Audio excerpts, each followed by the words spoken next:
پوچھا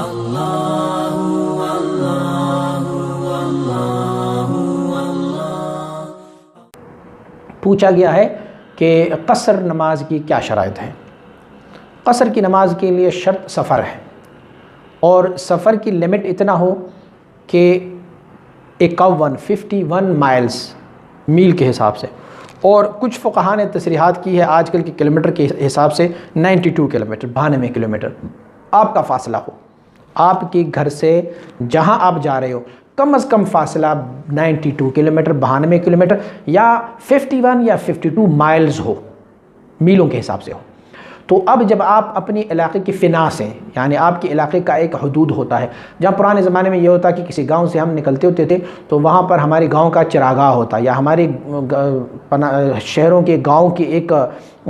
قبرستان ہوا کرتی تھی جو گاؤں سے باہر ہوتی تھی۔ جب آپ اس قبرستان کو کراس کر دیں گے اپنے گھر سے جاتے ہوئے تو اپنے علاقے کی فنا کو آپ نے کراس کیا ہے۔ تو جب آپ فنا کو کراس کرتے ہیں تو اب آپ جو ہے وہ حالت سفر میں ہیں، اور آپ کا سفر اتنا ہو کہ آپ کے گھر سے لے کے جہاں آپ جانا چاہتے ہو کم از کم وہ 92 کلومیٹر یا 51 یا 52 مائلز ہو،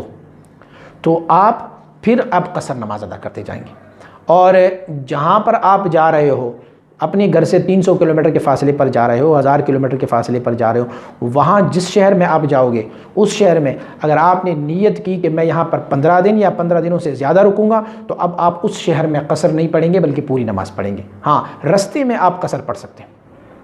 اب اس شہر سے آپ نکلے ہیں کسی دوسرے شہر میں، اور جس شہر میں آپ نے 15 دن کی اقامت کی ہے اس شہر سے دوسرے شہر میں جانے کا فاصلہ بھی 92 کلومیٹر ہو، تو اب آپ جب وہاں سے چل پڑیں گے تو اب آپ وہاں پہنچتے یا رستے میں جو بھی نماز پڑھیں گے تو وہ قصر نماز ہی ادا کریں گے۔ واپس اپنی اسی شہر میں جہاں پر آپ نے 15 دنوں کا سٹے کا ارادہ کیا ہوا ہے، نیت کیا ہوا ہے، تو آپ یہاں جب پہنچ جائیں گے تو پھر سے آپ یہاں پوری نماز پڑھیں گے۔ اور جب آپ اس شہر سے، جس شہر میں آپ گئے تھے اس شہر سے اپنی گھر واپس لوٹیں گے، تو جب آپ آئیں گے اور اپنے گھر کی اس فنا تک پہنچ جائیں گے، فنا آپ کو نظر آئی، وہ قبرستان جو آپ کے گاؤں کا ہے یا وہ چراگاہ جہاں پر مال مویشی کو چراتے ہیں وہ آپ کو نظر آئی، تو اب آپ نیت کریں یا نہ کریں آپ مقیم ہو گئے، اب آپ یہاں پر پوری نماز آپ پڑھیں گے۔ دوسری بات اس میں یہ ہے کہ آج کل چونکہ قانون یہ ہے کہ آج کل نہیں ہے یہ فنا جو قبرستان ہے یا اس کے علاوہ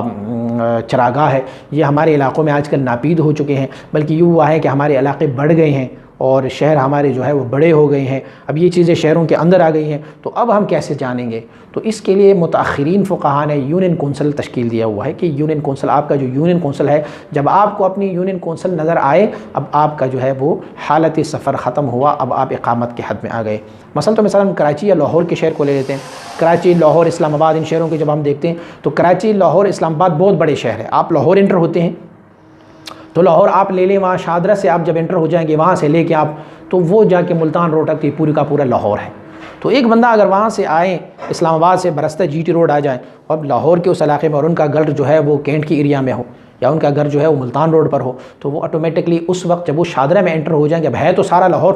اب یہ بندہ یہاں پر مقیم نہیں ہے جب تک کہ یہ اپنی یونین کونسل کی حدود میں نہیں آتا، تو اب جب یونین کونسل کے حدود میں آ گیا یہ بندہ اب مقیم ہو گیا ہے۔ تو قصر کی شرائط یہ ہے کہ آپ نے سفر کی نیت کی ہوگی اور وہ سفر آپ کے گھر سے 92 کلومیٹرز یا 51 یا 52 مائلز کے فاصلے پر ہو، اور دوسری بات یہ ہے کہ سفر میں جو سفر آپ کر رہے ہو وہ نیکی کا سفر ہو یا برائی کے لیے سفر ہو، دونوں حالتوں میں آپ کے لیے قصر ہے۔ یہ نہیں ہے کہ آپ نیکی کی سفر پر جا رہے ہو تو آپ قصر پڑھیں گے اور برائی کے سفر میں جاؤ گے تو پورا پڑھیں گے، نہیں، سفر بہرحال سفر ہے، آپ نیکی کی نیت سے جا رہے ہو یا برائی کی نیت سے جا رہے ہو، اپنے گھر کی فنا سے نکلیں گے اور 92 کلومیٹرز کا کم از کم فاصلہ ہو آپ کا، تو پھر آپ وہاں سے قصر پڑھیں گے۔ سلسلہ لیے سیفیہ کی نعتیں، منقبتیں و بیانات و دیگر معلومات سے آگاہ رہنے کے لیے ہمارے YouTube چینل کو سبسکرائب کریں اور اس ویڈیو کو لائک کریں اور کمنٹ ضرور کریں۔